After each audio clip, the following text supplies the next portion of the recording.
2024 সালকে বিদায় জানাতে ও 2025কে স্বাগতম জানাতে এই মুহূর্তে পার্ক স্ট্রিট সংলগ্ন অ্যালেন পার্ক থেকে মল্লিক বাজার কিংবা theatre road Jawaharlal Nehru avenue পর্যন্ত মানুষের ঢল।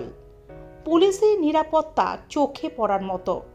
রাস্তার দুই ধারে ব্যারিকেড করে দিয়েছে যাতে গাড়ি ঠিকঠাক চলাচল করতে পারে। কাউকে ব্যারিকেডের বাইরে আসতে দিচ্ছেন না পুলিশ অফিসাররা, অর্থাৎ বলা যেতেই পারে যে কোনো রকমের অপ্রীতিকর ঘটনা যাতে না ঘটে কলকাতা পুলিশ তার জন্য তৎপর। সাধারণ মানুষ সারা রাত এখানে থাকবে, আনন্দ করবে।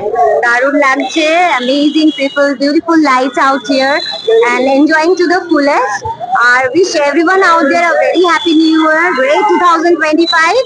আর আজকে বর্ষবরণ, সুতরাং সবাইকে জানাই অনেক অনেক শুভেচ্ছা। সবাই খুব ভালো থাকবেন and wish you all a very very happy new year. নতুন বছরকে স্বাগত জানাবে প্রত্যেকেই, এই অঙ্গীকার করছে। এই বছরকে বিদায় দিয়ে আবার একটি নতুন বছরকে স্বাগত জানানোর কাউন্টডাউন শুরু হয়ে গিয়েছে। বর্ষবরণের রাতে গোটা শহরে তৎপর কলকাতা পুলিশ। বিকেল 4টের পর থেকে শহরের একাধিক রাস্তায় পণ্যবাহী যান চলাচল বন্ধ করে দেওয়া হয়েছে।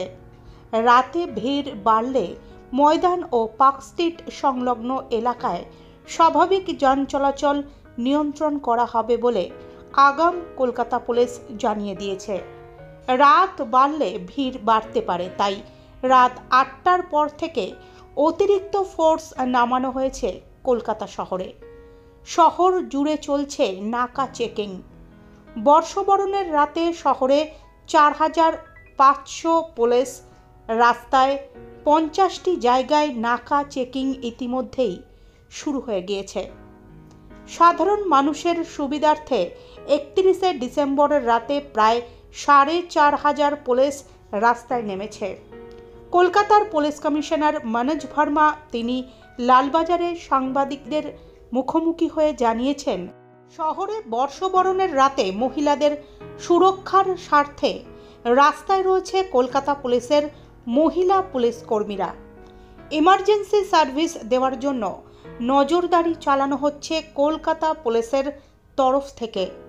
সেই সঙ্গে কলকাতা পুলিশ কমিশনার জানান, মদ্যপ অবস্থায় এবং রাফ ড্রাইভিং করা যাবে না বর্ষবরণের রাত্রে। বাইকের ক্ষেত্রে মা ব্রিজে চলাচলের যে বিধিনিষেধ চালু করা হয়েছিল তা বর্ষবরণের জন্য উঠিয়ে দেওয়া হয়েছে। সকাল থেকে রাত অবধি 24 ঘন্টা মা ব্রিজ দিয়ে যাতায়াত করতে পারবে বাইক চালকরা। কলকাতা পুলিশ কমিশনার আরও জানিয়েছেন, ভিক্টোরিয়া মেমোরিয়াল, চিড়িয়াখানা, বিড়লা তারামণ্ডল এবং যত পিকনিক স্পট রয়েছে সব জায়গায় কলকাতা পুলিশ 31শে ডিসেম্বর ও 1লা জানুয়ারি মোতায়েন থাকবে। মদ্যপ অবস্থায় গাড়ি চালানো আটকাতে তাদের ওপরে বেশি নজরদারি চালু থাকবে। রাত্রিবেলায় আলাদা স্পেশাল টিম নামানো হয়েছে যেখানে বেশি জমায়েত হয়, যেমন পার্ক স্ট্রিট, সেখানে বেশি পুলিশ মোতায়েন করা হয়েছে। 4500 পুলিশ থাকবে সারা শহর জুড়ে। মা ফ্লাইওভারে কোনো নিষেধাজ্ঞা থাকছে না 2 চাকার জন্য। হোটেলগুলোতে বিশেষভাবে জানিয়ে দেওয়া হয়েছে যে বা যারা হোটেলে থাকতে আসবেন সঠিক ডকুমেন্টস না থাকলে তাদের হোটেলে রাখা যাবে না। রাতে অ্যান্টি ক্রাইমের জন্য আলাদা টিম রাত 8টার পর শহরে নেমেছে। পার্ক স্ট্রিটে বিশেষ নজরদারি ইতিমধ্যেই শুরু হয়েছে। কলকাতায় 15টি জায়গায় স্পেশাল নাকা চেকিং চলবে। সব কিছুর দিকে নজর রেখে স্পেশাল টিম থাকছে কলকাতা পুলিশের এসটিএফ টিম। লালবাজারে কন্ট্রোল রুমের দায়িত্বে থাকছেন সিনিয়র পুলিশ অফিসাররা। বর্ষবরণের রাতে যাতে শব্দবাজি না ফাটে সেদিকেও নজর থাকবে প্রশাসনের। খাওয়া দাওয়া করে ভালো করে সেলিব্রেট করবো আজকের দিনটা। এমনিতে তো সারাদিন আমাদের পড়াশোনা করেই কাটে, কিন্তু আজকের দিনটা আমরা পড়াশোনা সবকিছু ছেড়ে খুব ভালো করে সেলিব্রেট করবো।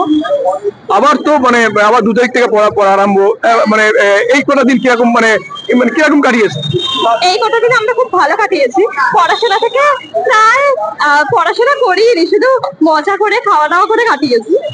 এখানে এসে কিরকম লাগছে? এখানে এসে খুব ভালো লাগছে, এখানকার লাইটিং গুলো জাস্ট এনার্জেটিক। কত মানে কি সারা রাতি প্রোগ্রামের? হ্যাঁ, সারাদিনই প্রোগ্রাম। আগামী বছরের জন্য কি প্ল্যানিং আছে পড়াশোনার বিষয়ে এছাড়া অন্যান্য বিষয়ে? এরপর কিছু ঠিক করা হয়নি, তবে যত দিন যাবে ওই ঠিক হয়ে যাবে। মানে ভালোভাবে যাবে আর কি। হ্যাঁ, একটু কোথেকে এসছো? আমরা দমদম ক্যান্টনমেন্ট থেকে এসেছি। Thank you. মানে কি কি প্ল্যানিং আছে আজকে? বর্ষ বরণ হবে, সেলিব্রেট করবে, কি কি খাওয়া দাওয়া করবে, বাঁচতে এসছো বলে কিছু নেই এমন। বলো বলো বলো। মানে কোথায় কোথায় ঘুরবে? এই যে ঘুরতে এলান পার্কে ঘুরতে এসছো, ওইটা একটু বলো। তারপরে খাবো। সবাইকে আমরা ওয়েলকাম জানাচ্ছি। মানে নতুন বছরে কি কি প্ল্যানিং আছে? অনেক কিছু করবো, ভালো লাগবে। সবাই ভালো থাকবে বলো। হ্যাঁ, সবাই ভালো থাকবে, হেলদি থাকো।